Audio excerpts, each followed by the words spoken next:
Papa Pete, the old ass gamer. Papa Pete, the old ass gamer. If you haven't grown up by the age of 50, you don't have to.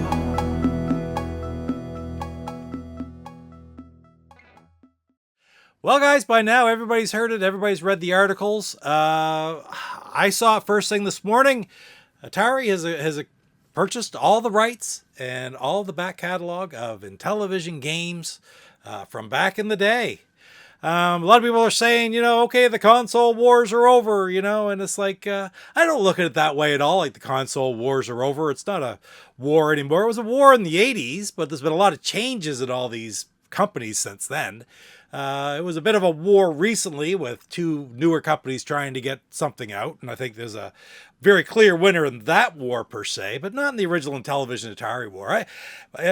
For those who don't know, I have a lot of history with both Atari and Intellivision. Atari was my system of choice when I was a kid. That's what I had. I had dozens of games and I collect them today. I've still got 200-300 games. I love the Atari games. My channel started off by covering Atari, but I also have a love of the Intellivision because I have so much history with it. My brother-in-law had that. I spent a lot of time with at my sister's house with my brother-in-law playing Intellivision, and it always became my favorite system, and it still is to this day my favorite system from back in the era. But it's a different system. It was a different thing.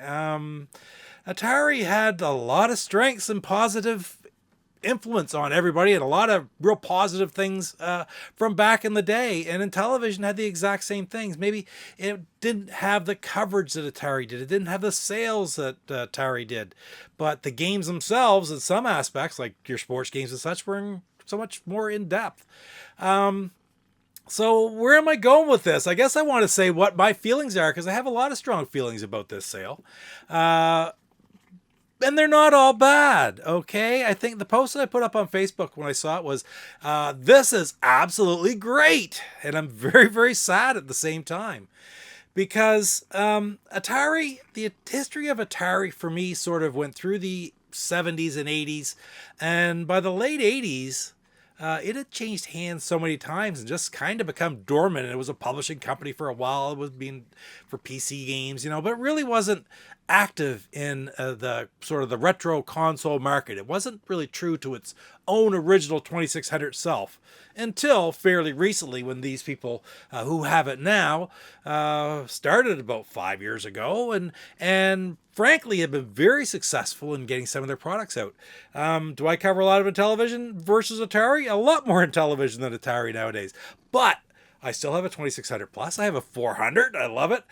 Truth be known, I haven't actually opened either one of them yet because I'm just so busy. There's only so much time to play games. But I love what they've done for the entire retro video game scene. Intellivision.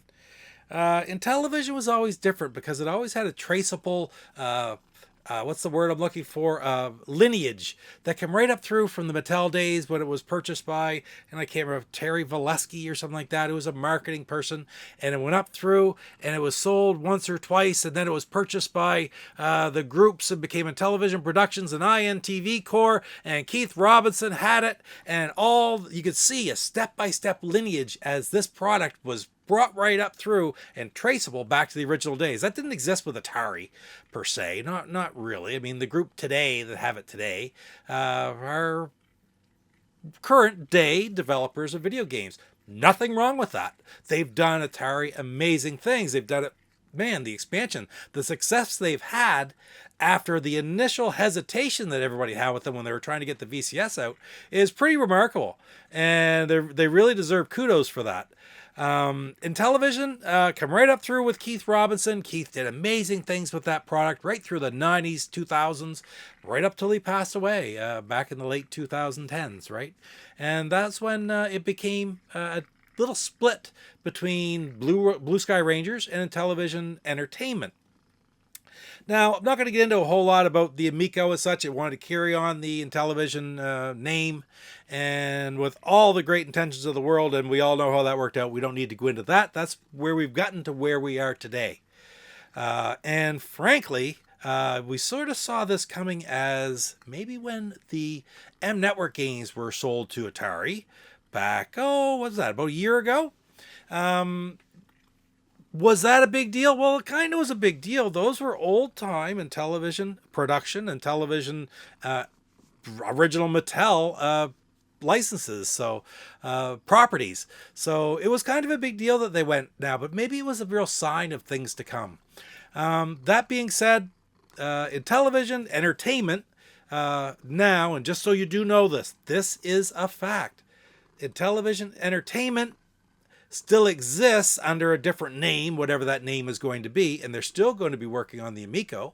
They've just sold all the rights to the games and the Intellivision name to Atari. So now Atari is free to do whatever they want with it. They can publish their own games. They can create systems like the 2600 Plus. Everybody says that's what we want to see in Intellivision Plus. Well, I'm an old school person. My primary interest back at the beginning of the entire Intellivision Amico scenario was to be able to play those original games head to head online against other people. And that wasn't going to happen. It originally was going to happen after the release, for a while after the release. And I just didn't see that happening in the near future. I think it's closer now than it ever was going with Atari. Now, we still can't play a lot of Atari games head to head online like you can the NES games, for example, on the Switch. But you never know. And with this additional system in the Atari lineup, maybe that's something they'll venture into to get some of those online. Anyway, man, I'm really rambling today because this is just an emotional roller coaster for me. How do I feel? I'm sad to see the basic Intellivision lineage disappear.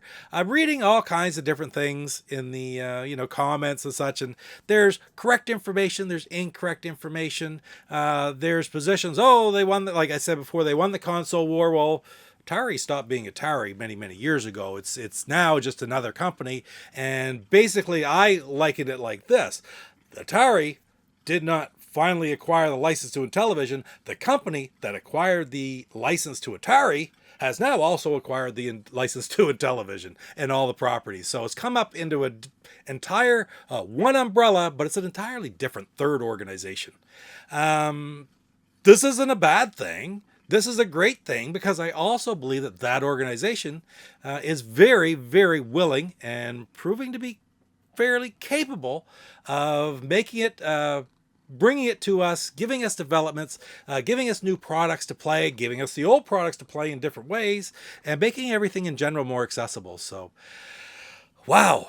But what news, eh? To wake up to. I remember I got a message first thing this morning. Hey, is this true? And I looked at it, and I looked around, and I looked 2 or 3 different places, and I thought, I don't know how it couldn't be true. And no, it didn't surprise me. Because now this is very realistic. I mean, when this sale was made, people are saying, well, they're going to lose. They're not going to be able to make the Intellivision properties for the Amico or whatever they end up making with Amico Home or whatever.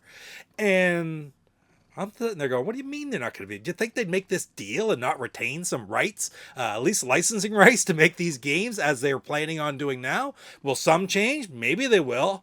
Who cares if Biplanes is called Triple Action Biplanes? Who cares if, I don't know, some other games that are sort of ambiguous that didn't really have a real tight Intellivision license? Who cares if they're called something different? Will Astro Smash be Astro Smash? Of course it will, because they would work that in. So of course that's not going to change.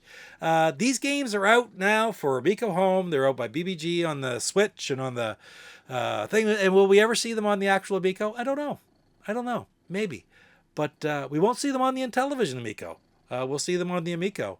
And at the end of the day, maybe that was the goal of the people who made these sales. Maybe what they decided is they needed some fronting to get to that next step, or at least to continue the fight, because they've been battling to keep this thing going for so many years now through all kinds of an incredible calamity of issues. You know, some self-done, some mismanagement, absolutely, but situations to deal with were pretty incredible too. So anyway, man, I just rambling on about this. I think I'll do a stream tonight, see if some people want to come in and talk about this a little bit. But my personal opinion is I'm very sad to see Intellivision go. I'm still going to love Intellivision. I'm still going to play Intellivision. I'm sure the fans that are there, nothing's going to change for them per se. I look forward to what Atari's going to do. So I am very sad, but at the same time, I'm very hopeful. And I really think this is a positive move for all of us who love the Intellivision so much, because I think Atari's going to take it places that it may not have gotten in the very near future, and they're going to do it probably pretty soon. I bet you by the end of the summer we'll see some stuff from Atari for the Intellivision.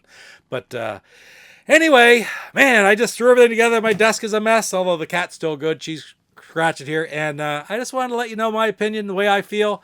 I always have loved Intellivision. I always have loved Atari. And now this company has all those properties, those licenses all in one place. And man, the things they're going to be able to do are going to be pretty incredible. You might even see some Atari properties over on the Amico if it ever comes out too, because maybe that was part of the deal. Did you ever think of that? Don't think these people don't know what they're doing. They do. In that regard, they can get the properties for the games that they want to make for the system. I'm sure of it. So this would have been well thought out, and I'm really looking forward to what comes next. So anyway, guys, thanks for spending a few minutes with Kokon here today as I rambled on, and maybe we'll see you in a live stream later on tonight, just because why not, right? No flamboyant stuff here. We're just going to sign off. Take care, and I can't wait till the next venture into the Intellivision world comes down the pipe. Papa Pete, the old ass gamer. Papa Pete, the old ass gamer. If you haven't grown up by the age of... I'm Rick Reynolds of the Intellivisionaries podcast, and you're watching Papa Pete, the old guy gamer.